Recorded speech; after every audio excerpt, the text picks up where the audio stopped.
evening, my name is Comet, and as you can probably tell by the title of the video, which if you haven't read it by now, you should probably take a look. It's not happy. It's not happy. It is a sad cat vlog. So if you've been with us for a while, then you would know 6 months ago-ish, in December. 6 months ago I posted a video. It was a cat vlog. My cat is sick. It was a terminal disease. It was something that would eventually kill him, regardless of what we could or could not do. His life was already at a half-life expectancy. That was with surgery, which he did not require at the time, nor did he require it when he was 1. He actually lived to be 1 year, 2 months. It's pretty impressive. He was 2 pounds for like 8 months. That's bad. He was 2 pounds for about 8 months, and then these last few months, he finally got up to 8 pounds. Woo! Go Milo! But on Friday, we took him in to get a little bit of surgery on his eyes, because he kept getting ulcers because his eyelids were too big, and they'd flip inside, and the little furs on his eyelids would cut his eyes, or cause it to itch, and he'd cut his eyes, so he would get ulcers regularly. So we took him in for that. They did it. They gave him basically cat Botox. They just injected into his lower eyelids something that would, like, help them, you know, it's Botox. It's cat Botox. It's cat Botox. Saturday afternoon, 4 p.m., I'm at work. I'm working. My mom calls the work phone. Hi, Mom. Hey, we have to take your cat to the vet. There's urgency there. It's like, okay, I'll be off at 6. So I get off at 6. Go out to my car. My mom's got my cat swaddled in a blanket like a baby. Like an adorable little baby, like I always do. We got there. I'm already sick to my stomach because even I know he wasn't doing so hot. He didn't look good at all. He was non-responsive when you did the snap thing to try and get his attention every which way. Drool, a massive amount of drool over his chin, his mouth, his paws, his tail, his feet, everything. And that look of distance in his eyes. So we get him in, they do the emergency call, they start testing him, they draw blood, we go into the room, and they're telling us, you know, what's going on with him and what possible options are. So I'm like, oh, okay, good, there's options, we can help him. And then they go into more detail about these options and about how much stress it'll cause him and how long he'll be in the hospital and what his expectancy and quality of life would be afterwards.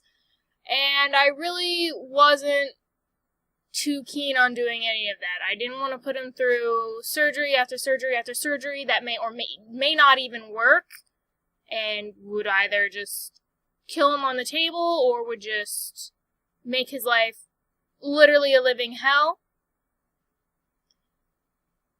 So I thought long and hard about it.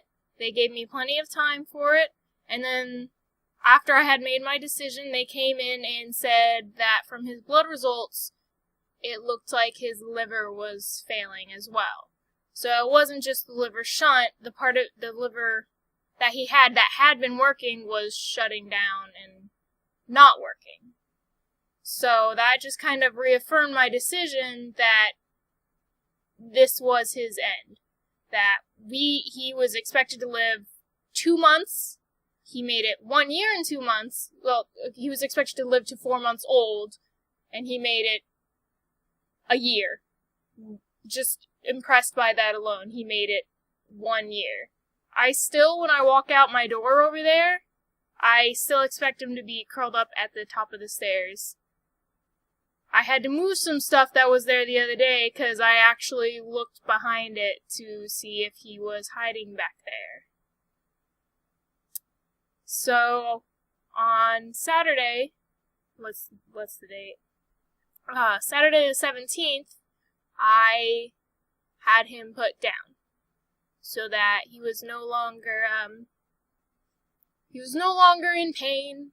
He didn't leave me without anything. He left me with a little tiny hole there, the cut on my wrist there, the cut right there. Let's see what else. He gave me a blood blister with his claw there. He left me with some gifts.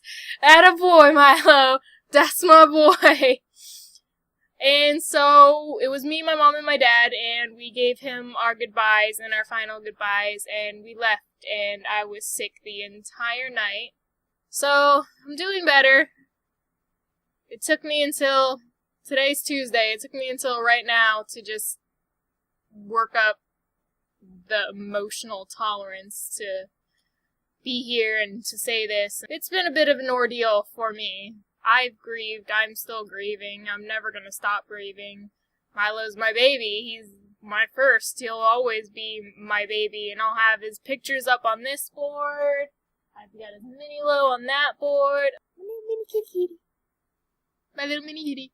Not to mention the crap ton of videos and photos I have of him. So yeah, expect a video in the future of, like, my cat doing things, because I have them, and I'm making one, and it's gonna make me happy, okay? Watching the videos of him being adorable and stupid make me happy. Leave me alone.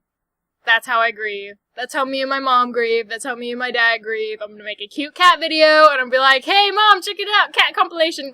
There you go! This is our precious boy, Milo! Milo's gone. I'm sad about it, but I'm also glad I had him for as long as I did. I know eventually I'm gonna need another cat, and he or she will never replace Milo. Milo will always be the first, my first baby boy. My first pain in the ass money pit of an adorable fluff ball kitten. He'll always be my favorite and the best. No matter what. Then again, all my cats have been my favorites and the best. And although it was probably one of the hardest decisions I ever made, it was also one of the bravest. And now he's allowed to eat all the damn protein he wants because he doesn't have a liver shunt.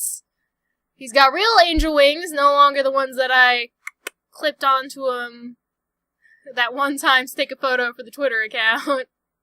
So yeah, look forward to a future video for my kitty cat. I don't really have anything else to say. That was kind of it. That was kind of the long 20-minute rambling of, so my cat's gone. Maybe one day I'll get another cat. It won't be anytime soon. God, no, it won't be anytime soon. One day. One day I'll find another match for me. Live long and prosper, nerds.